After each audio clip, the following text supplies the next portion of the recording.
Hey everyone, welcome to the first episode of Food Fiend. This channel is dedicated to travel and going to different places to eat, and we'd like to show you all the great hole-in-the-wall finds that we go to.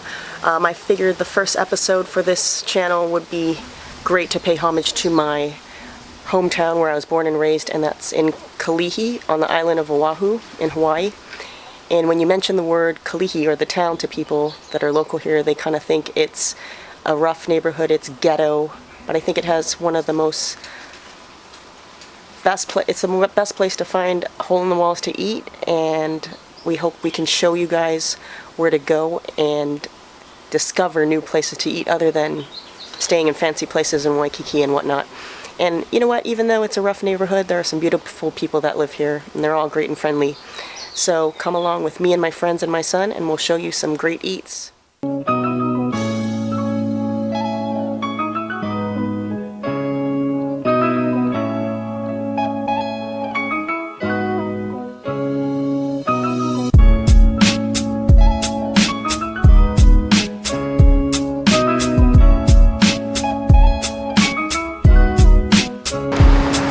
We're at our first stop. It's Kam Bowl, and if you're not from here, you probably think that's a really weird name, but it's actually named for the bowling alley that used to be across from here, and they tore it down and now it's a Walgreens. But inside that bowling alley was an awesome coffee shop that served breakfast, and they're most famous for their oxtail soup. I remember with their breakfast they used to have this awesome cinnamon toast, but unfortunately here they don't serve it at this new location. So we're going to go inside, try their oxtail soup. They've been making it for years. They're most famous for it. It's a clear, savory broth, and simmered for hours, so fall off the bone yumminess. This is located in the Kam Shopping Center. We're literally across the street from where the bowling alley used to be. It's a casual dining area, lots of seating, so come with me and let's check it out. So we're here at Kam Bowl. I'm with my son Baba, and he doesn't eat oxtail soup, so he's going to have some pancakes. But as you can see, our oxtail soup came out, and it's garnished beautifully with cilantro, lots of green onion. It's got some peanuts on there, and like I said earlier, it's a Chinese-based soup, kind of beefy stock with star anise in it, some ginger, and then you also put some freshly grated ginger on it, which is provided for you, and then you mix some rice into it, and it's really hearty, and it reminds me of like home cooking and like just a homey, comfortable feeling to eat this. It's simple but yummy.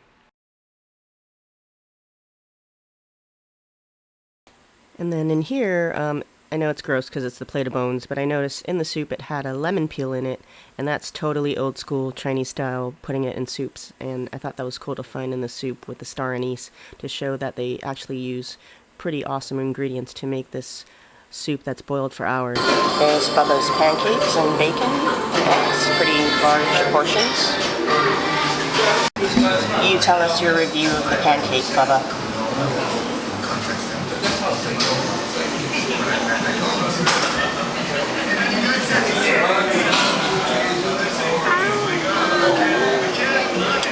How is it?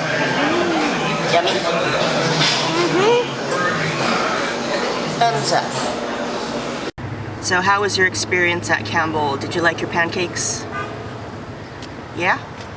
Did you like the bacon? Was it pretty crispy? Awesome. Thumbs up then? Is it thumbs up or thumbs down? Thumbs up. Okay, awesome. So we finished eating at Kam Bowl. It was an awesome experience, very tasty food, and our next stop is going to be right down the road at Matsumoto's Okazuya. Let's go.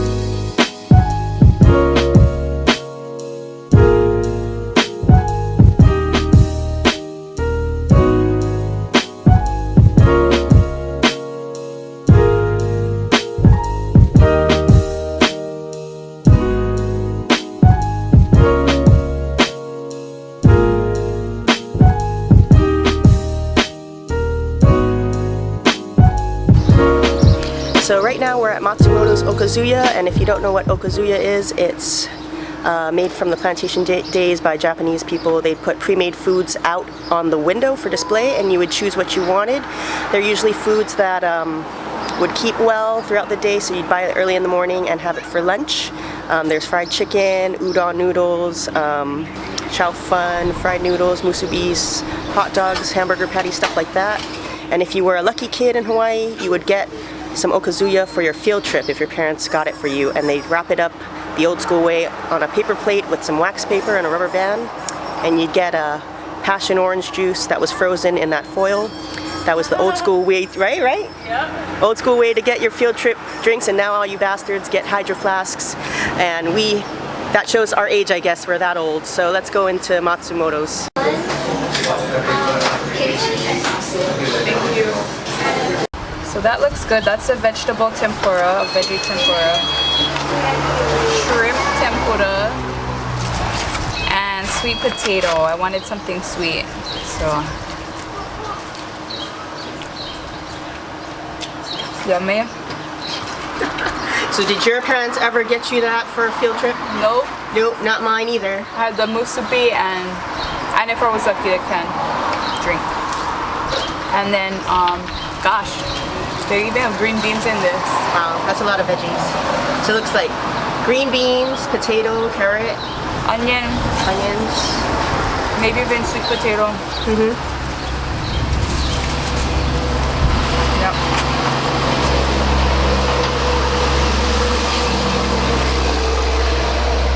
And then some shrimp tempura. I'm gonna take some of this off the top. Okay. So shrimp tempura, battered shrimp.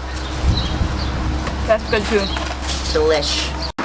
So I got the furikake spam musubi, which is a Hawaii staple. Sorry for the noise.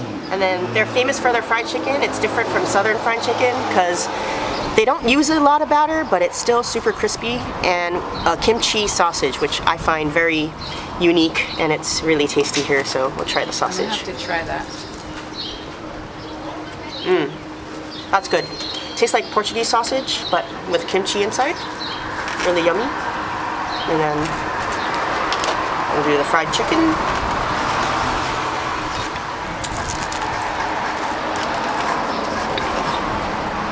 That's good. I could hear that crunch. Yeah. Still crunchy even though it's been sitting out there for a while in the display. Now time to get some furikake in your teeth. Yeah.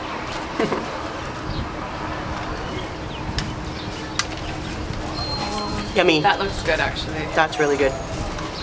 Your typical spam musubi, but with furikake on top, which is the seaweed and some salt.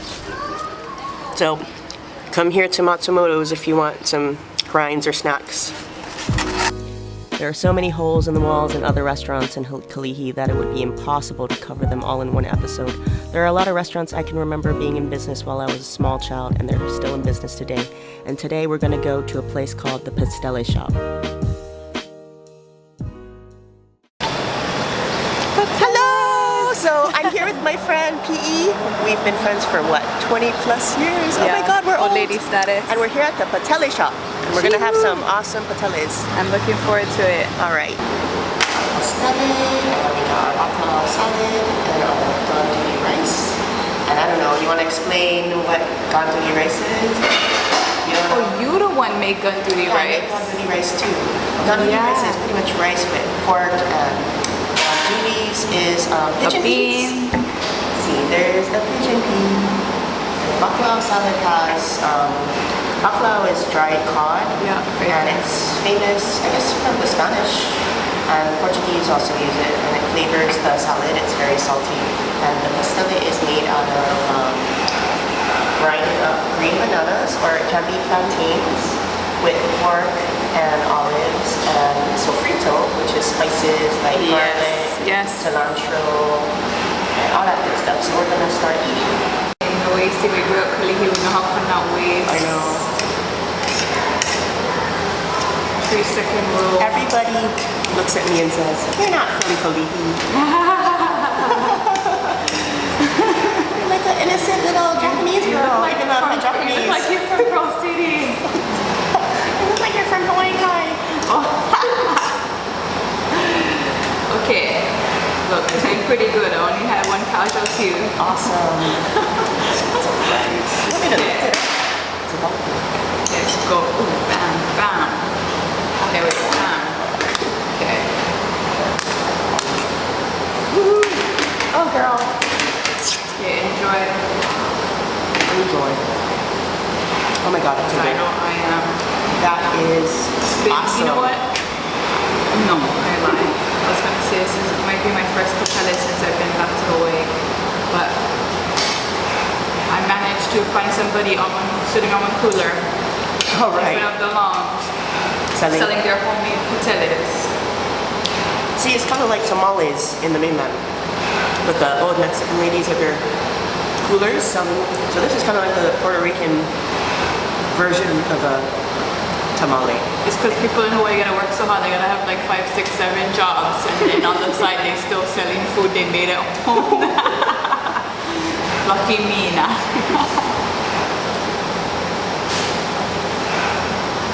Is it good? It's good. Every Patele is different. It is different. Everybody has their own combination of seasoning. It's pretty fucking huge. Yeah. Whenever you mention the word Kalihi, everybody thinks it's like rough or ghetto. What do you think of that? I would say it was rough, and it was ghetto in the sense that it would definitely be a low economic status. Back then, surely, and back, I mean, probably now, same, you know.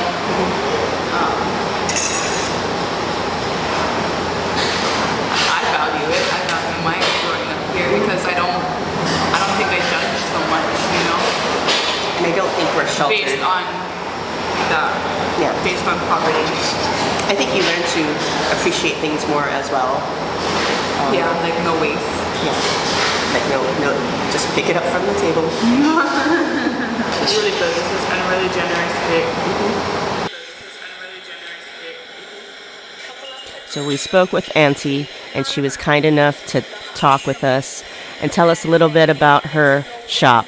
Not to say we're bigger, we're not that big. I know this is really nice. You got somebody who came in and did a my mural. niece did this. Wow. She, see, if you look at it, it says, it's the story. Peeling, Yes. you're grating, you're making, yeah, and then cooking. But That I have looks the like my mother. assembly line. Yeah, that looks like my mother. And that looks like my dad. Yeah, Okay. it really does look like my Looking mother. at that Yeah. here. So that was the way to make all of Yeah, the a potato. big batch of Yeah. potatoes. She didn't cook it in the trash can like that, but she did cook it in a big pot. a big Yeah, I don't barrel. know why how she did. But she opened this business.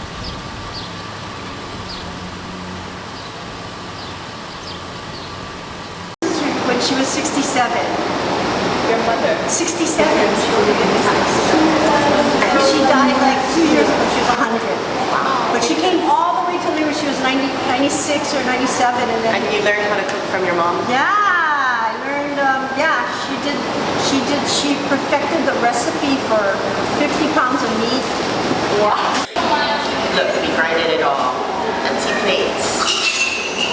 Uh-oh, we Was might that not, good? we might, that was so good. We might not even have room for the next spot. We have to make room. That was a real generous plate. Auntie hooked us up with some lumpia. We thought it was going to be regular lumpia. And it's nice and spicy. We think it's got a bit of the meat that she uses for the pateles. So Awesome. Thank you, Auntie. it's going down the hatch. KPT, it stands for Kuhio Park Terrace. Most people are scared of it due to the unknown. I am not. KPT is one of the biggest public housing projects in Hawaii. 2 towers, towers A and B, tower over Kalihi, and there are low-rise apartments too. Little do people know that tucked away behind the parking lot of Building 8 is a small manapua truck selling little food treasures. So where are we at? KPT Manapua Man. All right. That's the manapua man. You don't only get manapuas here, but you also can fix your iPhone. Perfect. Only in Kalihi. Perfect. Me. So 1 fried noodle, 2 fried pork hash, and 2 wonton.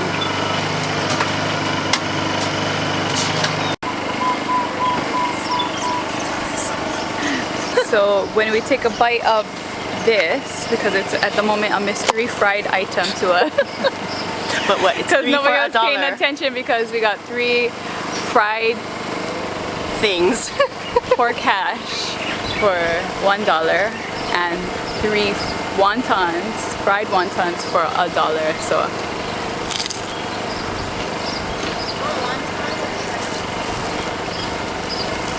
I don't know. I'm speechless. No, I don't know if it's the pork hash or the wonton. The same one. Okay, so let us try this. That might be the pork hash. No, it's the It's wonton. like a wonton. Yeah? So here's this one. So I have this one, small hands. I can't pull on. here, put that back in the bag. Only put a geese, that's why. Okay, so that must be the pork hash then, because look, can't see. Oh, that's the pork hash. Yeah. Okay, so we're not that off. We haven't. Our Kalihi days are not that far removed. No, not far removed. Still tell the difference between the pork hash and the wonton. So does that mean we have a ghetto pass because we came through? We didn't even get carded or stopped at the gate. No, he did. He wouldn't give us the shaka. He fucking waved and he's like, go. Yeah, so we did. We got shaka on. We have the ghetto pass. On. Little Asian girl has ghetto pass. Well, that's what he said. He went, look at you. He said, she not can handle any of these buggers over here, not even the little kids. So we're going to let her go on. And fucking careen her way through. He never know who he was talking to that time. After cooking. I'll scratch your eyes out. So what, is it good? No, I like it. 3 for $1, that's a bargain. It's a bargain deal. We got all of this. But did she give you a fork though? No, because look, they're so smart that they set everything up on the counter for observant, yeah, and you're supposed to get it yourself. well-trained, sort of, everybody knows the rundown. And she's like, get it yourself, lady. She was concerned she was too short. That's why they provide these lovely ladders here, so you can see what you're ordering and what the fare is for the day. All right. So you must put condiments on your fried noodles. So we got some shoyu and some sriracha, cha-cha. Let us know your verdict. Oh. The taste test begins for the KPT noodles.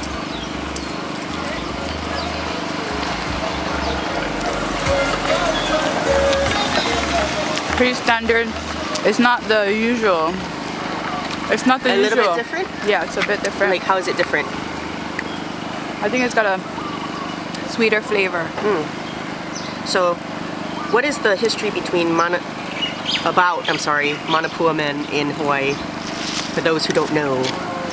I might not even know. I know it's Chinese, right? And I think that they used to sell them maybe lunch times. Snack time. After school. And that evolved in the four-wheel vehicle. Like a lunch truck, I guess. A lunch truck, yeah. Okay, I'm gonna try this. These noodles. So what is the sweet? Is the sweet the sriracha or? I'm not sure. It kind of tastes like it is from the sriracha. Yeah. Yep. It is sweet. It's pretty flavorful. Because it's got chopped meats like and spam maybe or something. A piece of garlic there, I see. Oh yeah. Look.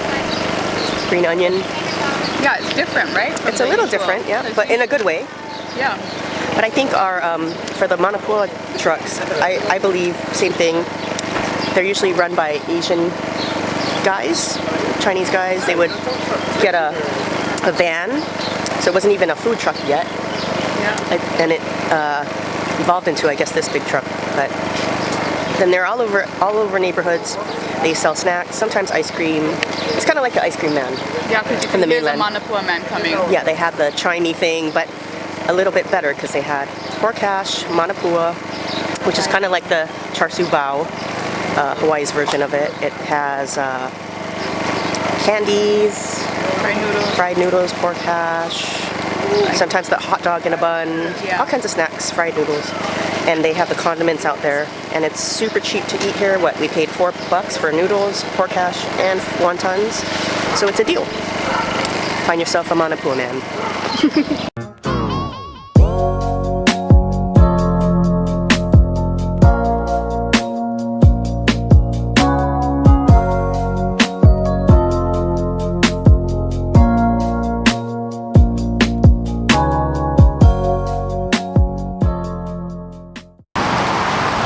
We're going to the Shimazu Store. It's where my grandma used to take me as a kid for treats. Super old school, used to be called the B&S store. We're here with Bubba. We're gonna take a taste of the shaved ice, yeah? Yeah. Awesome. This is so delicious, isn't it? Yeah, I want to try. Yeah, so we got Melona bar flavor, red watermelon, and strawberry. We can get 3 flavors max, and we topped it with haupia cream, which is a coconut cream, huh? And Bubba approves. He says it's super delicious. The shaved ice is so finely shaved. It's not like a snow cone. Totally melt in your mouth delicious. So I hope you enjoyed our first episode of Kalihi Eats. And if you like our video, click on the like button and subscribe to Food Fiend. Thank you for joining us.